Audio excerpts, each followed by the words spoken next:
Hi, it's Arjun with a video update this week for calling Goodbye Europe, Hello Rest of the World. And I think if you followed Super Spike, that's been one of my core themes. I think if I was British, we would call that a bit of a cheeky phrase, so to speak. It is meant to be in part pragmatic. There are, as we know, 1.4 billion people in each of China, India, and the rest of Southeast Asia. And sort of unquestionably, the economic growth potential, the energy growth potential is going to be much more significant there than in Europe. So that is part of it. But we do go with this objective because of our prime concern with Europe, which is the energy and especially environmental and climate policies. They've morphed into the spectrum of ideology. And I think we're getting some really concerning outcomes. And it's really been a motivation for creating Super Spike, this notion of a messy energy transition driven by what I'm going to call ill-advised, climate-only type policies that we're seeing. And there is a history of when Europe takes significant actions, it doesn't always end well. And we know that from a whole bunch of history that you can look at. And there are some warning signs here in terms of how this energy transition is going. I want to highlight three kind of recent developments or issues. One is the new climate change statement from Barclays.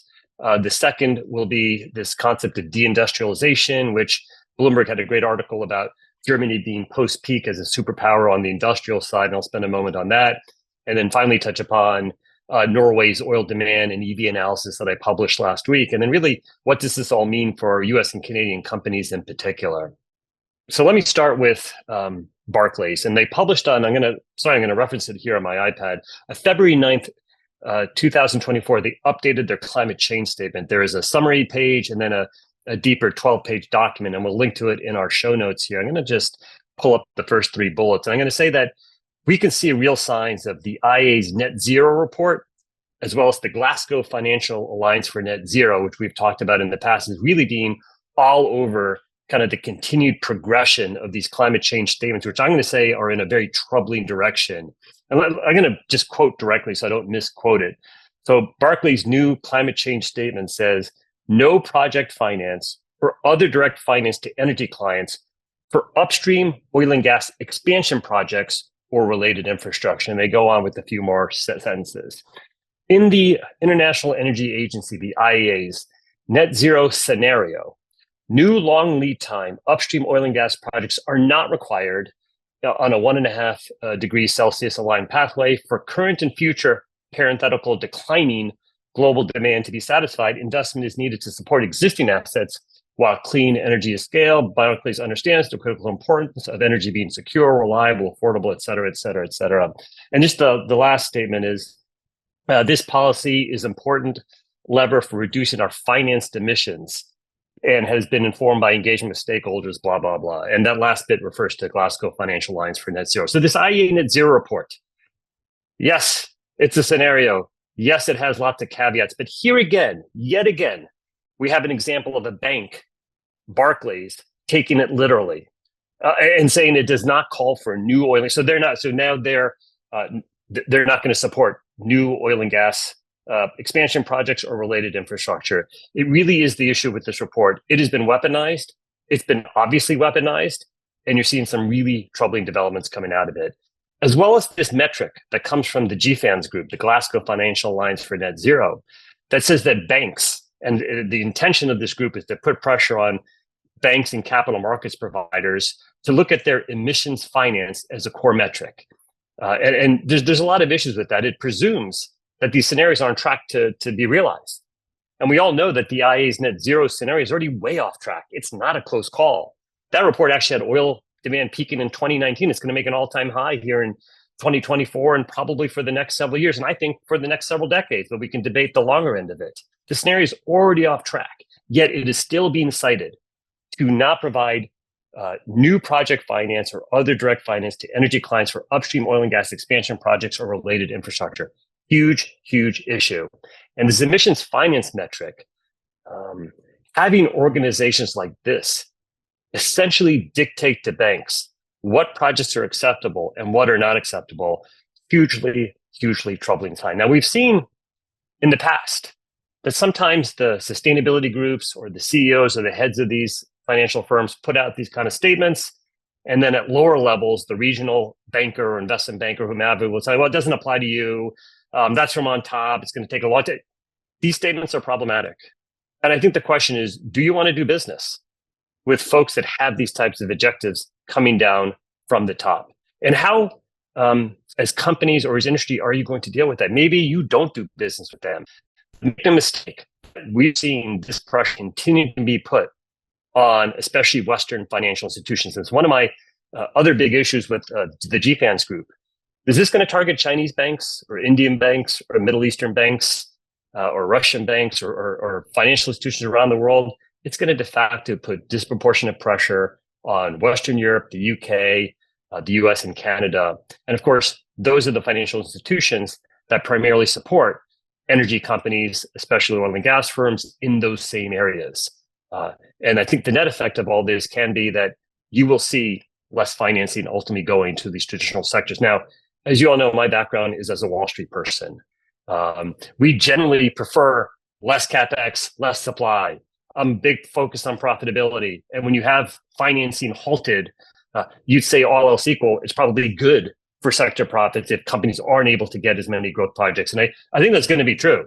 So again, if you're an investor, you might say, well, what's so bad about this?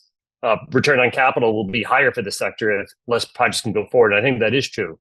These projects, though, these types of announcements, make no mistake, I think are really problematic for the developing world and having a healthier energy environment. I want to go to the longer document. Let's just talk about some of the specific areas Barclay's saying at the project level they're no longer going to support. So Amazon's one of them. Ultra deep water, interesting. Arctic Circle. And as they say specifically, we will not directly finance oil and gas projects in the Arctic Circle. A lot of these banks have interpreted that to mean Alaska as the one country or one state, for example, for whatever reason, gets tagged as being in the Arctic Circle, when in fact, most of the oil and gas developments, of course, are well below the actual Arctic Circle line. Not clear whether Norway counts on this metric or Russia, and whether projects literally have to be in the Arctic Circle or not. So they probably left that loose. Hydraulic fracturing, they're not going to finance projects in hydraulic fracturing in the UK or Europe, where, as best as I can tell, there's almost none of those anyway. But why does that make sense? Why does it make sense for Barclays to not finance projects that involve fracking in the UK and Europe, but only those two areas? Are they saying it's okay in their language or basically their sentiments to pollute elsewhere? And I don't believe it's pollution. But hey, we can go frack in Africa and elsewhere. I mean, there is a history of this, as we know. But they, for some reason, have singled out the UK. Is that going to spread ultimately to US fracking companies? A really troubling statement. Oil sands, we will not provide direct financing wholly or primarily to be used for the construction of new oil sands exploration, production, or processing assets or oil sands pipelines. What is the oil sands? It's Canada. Why would any Western institution not want to finance oil and gas companies in Canada? Now, you can say we want to hold them to tough standards, and I support that.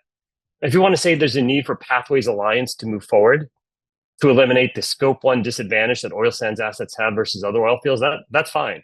If you want to put methane restrictions, as this document also does, I actually don't have any issues with that. You want to hold companies to tough climate, environmental, and labor standards, go for it. But why would they not want to support Canada, Canadian oil sands? How's that okay? How can anyone read these documents? How can anyone formulate these documents and think it makes sense to de facto exclude Alaska and de facto exclude Canada? It's really a huge issue. So when they talk about they had lots of stakeholder engagement and lots of different folks looking at it, it's nonsense. There's no chance people with actual knowledge of the energy business really had a voice. Or if they did, their voice was ignored. It is completely illogical to single out really what are geopolitically secure places for energy supply, Alaska and Canada as an example. And what is the message? There's the famous headline from President Ford to New York City, drop dead. I think New York Daily News 40 years ago, 50 years ago, something like that. What's the message to the other 7 billion people on Earth who use a fraction of the energy we do, and where this line that future demand will be declining is not factually true? It's true in some IEA net zero scenario that is a political statement that is already way off track, right? For current, future, and declining global demand. Give me a break. We're already way off track for that. What is the message from Barclays to the other 7 billion people on Earth? and how they're going to meet their energy needs from all sources. They're going to do a whole bunch of solar and wind, and I would hope that will get financed. They're also going to need natural gas. They're going to choose to do coal. Even if Barclays isn't financing thermal coal companies in the US or the UK or wherever, China Coal, India Coal, whatever their names are, Coal India, they're going to be doing it on their own.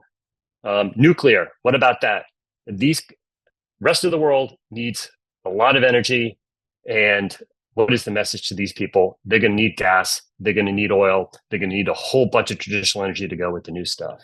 Well, let's talk about de-industrialization and the IEA, to its credit, and they've always had good data.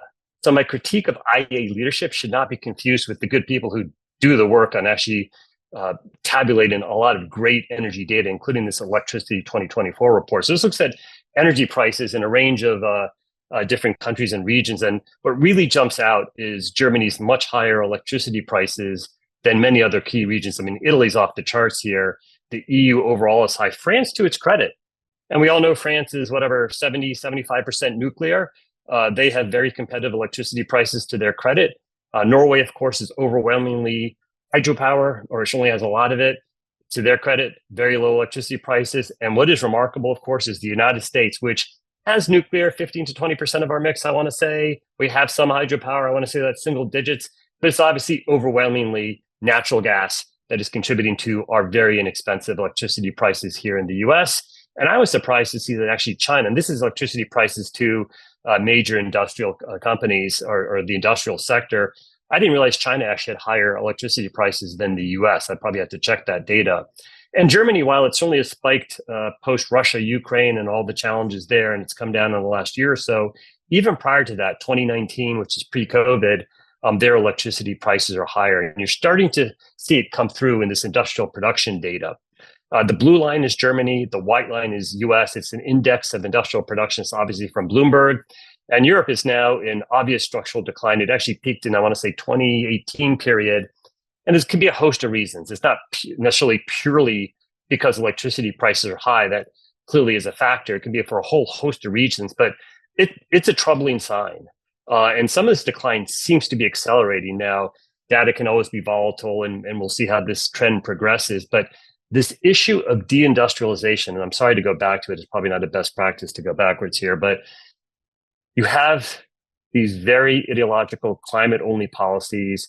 You do have, if you want to call it bad luck, Russia invading Ukraine and cutting off gas supply to Germany, although I think someone warned them about that. I can't remember who it was. Some leading politician had warned them about that, and I think got laughed at. But regardless, Germany with high electricity prices, not good for its industrial base. And I think this is an issue set to go get worse. And it is worth understanding to what degree are these ill-advised policies that are not based in any sort of economic or energy supply-demand reality causing deindustrialization. That can be a very problematic issue that's arisen. Let me turn to the issue of Norway and their oil demand patterns versus their EV ramp. So I did write about this last week in Super Spiked. I think to make a long story short, since I talked about it, big EV ramp is now 80% plus of sales. It's still working through the fleet. I want to say we're past the 20% of the fleet mark. But what is remarkable is that the declines in gasoline demand, which are the red bars, have been essentially offset, and previously more than offset, by gains in all other products, which are diesel, jet fuel, petchem, some LPGs, and so forth. And if you really stop at the period prior to COVID, Norwegian oil demand was actually up. And you can say, well, EVs are still have to grow in the fleet and this stuff. And Norway had population expansion. I did not realize that population is growing, I want to say 18, 19% over this period, which is a decent number. If you adjust for population, look at it on a per capita basis, oil demand is still sort of flat or slightly up. But who had Norwegian oil demand growing in the first place? No one did. The idea, Europe is generally mature, irrespective of whatever you think about their climate and energy policies. Yet prior to COVID, Norway was on track for actually a pretty good outcome, despite massive growth, all policy driven in their electric vehicle mix. And since COVID, that demand has gotten hit. It looks like Norway took a big hit due to COVID, and they're now kind of trying to get back on their feet. And, maybe some of these recent other, all other oil demand stats are looking a little bit better. And yes, there's still probably another 15,000 barrels a day of gasoline demand to go. But our key message is here is you can ramp EVs all you want. It is really hard to kill oil demand. Really, really hard. This is a mature country. It's mostly homogenous. They've had some population growth. They've had massive support to build out their EV fleet and their EV mix. Yet oil demand is, let's just call it flat. It is really, really hard to kill oil demand. What happens when we start getting to people moving up the economic and energy S-curve in these huge billion people chunks? China, India, rest of Southeast Asia, someday Africa, and we're going to include Latin America at some point here as well in terms of the fate of all these different groups of really sizable populations. Not always going to be a smooth line. I think China is going to have some success ramping up their EV fleet. There is a question of whether gasoline could plateau here as their demand possibly peaks for gasoline.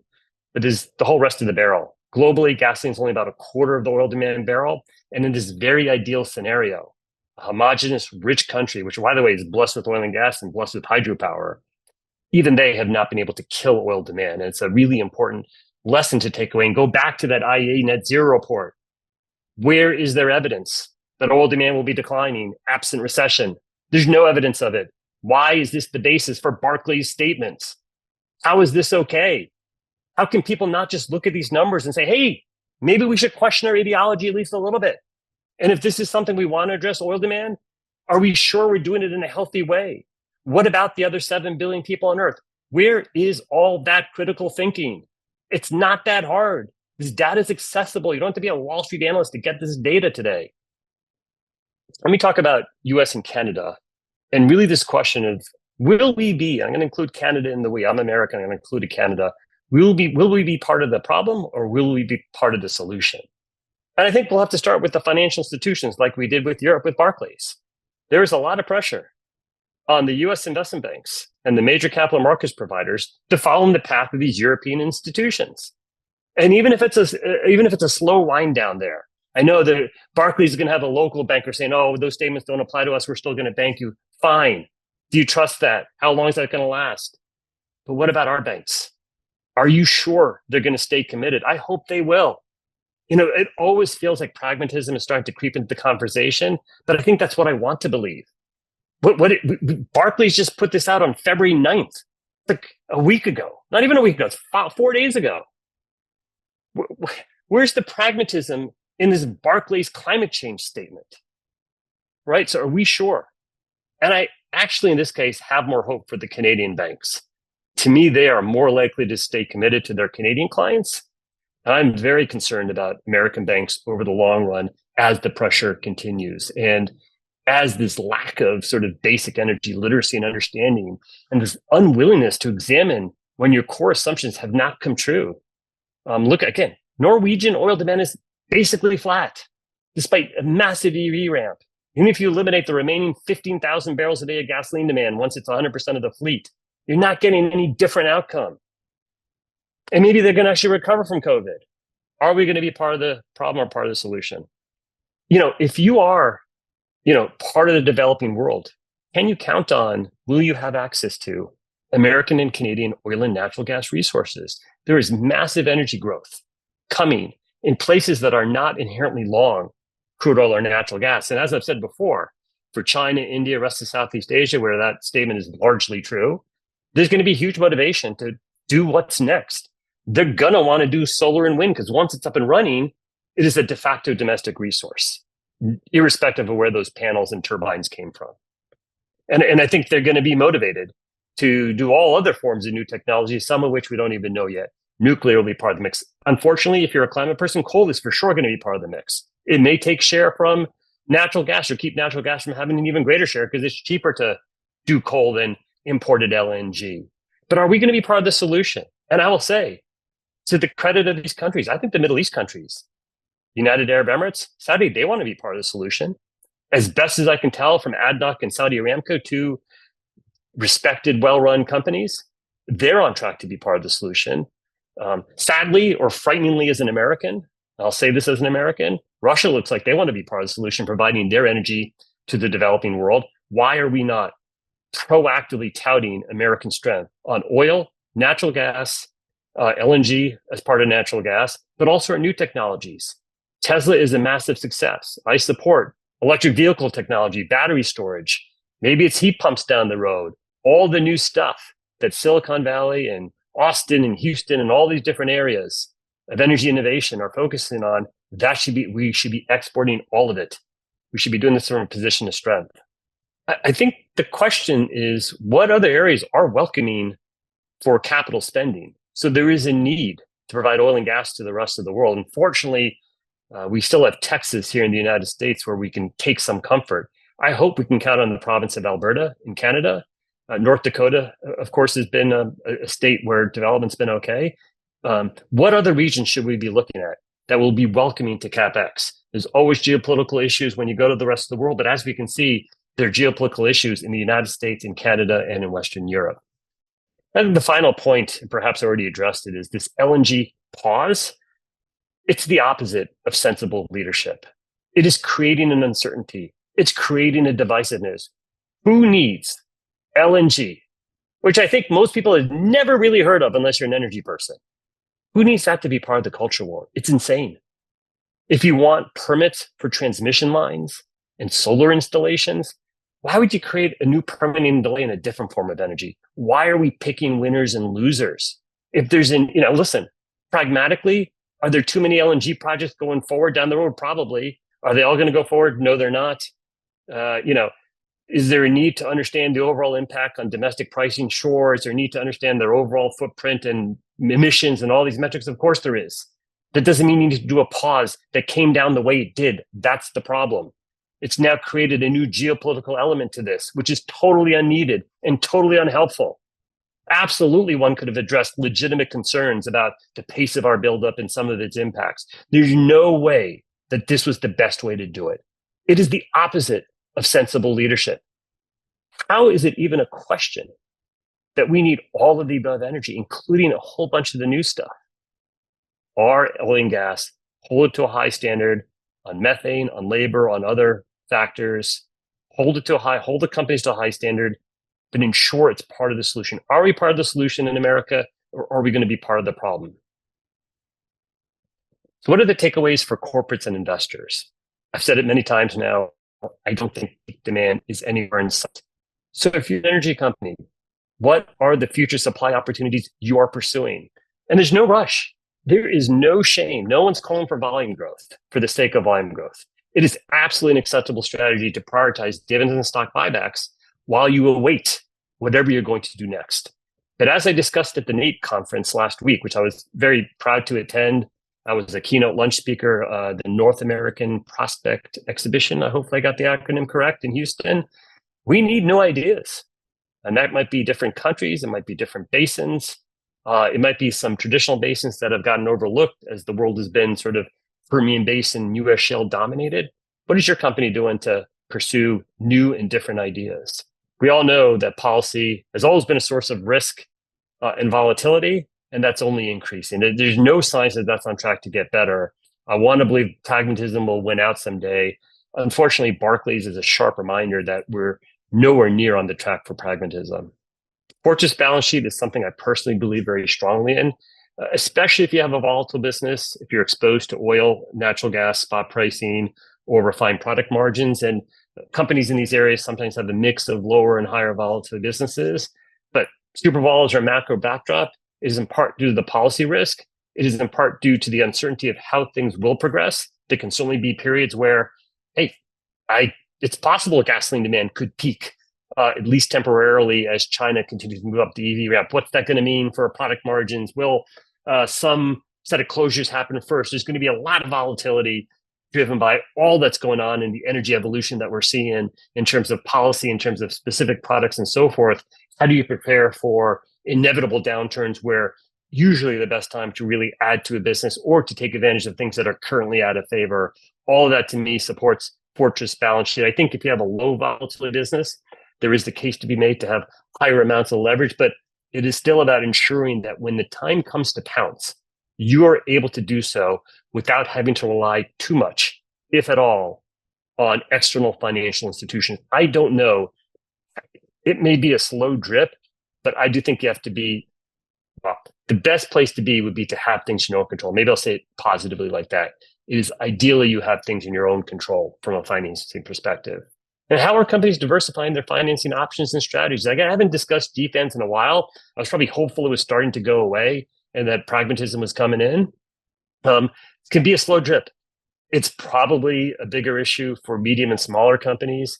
Though I know with the smaller companies, often they feel like, well, I know my local banker here in Texas or Oklahoma, and I'm going to be fine. And these things are slow drips. And one day the world changes. And who's going to be there at the trough of the cycle? And who's going to be there when there's dislocation? And how do you ensure that you can do it from internal sources as much as possible? These are all the core elements we're trying to get at in terms of how we think about financing. So I'm going to end this video on a personal note, and these are meant to be sort of lighthearted, and they're definitely not to be meant to be lectures. And I'm a little concerned that this is going to morph into lecture mode, but I will try my best not to.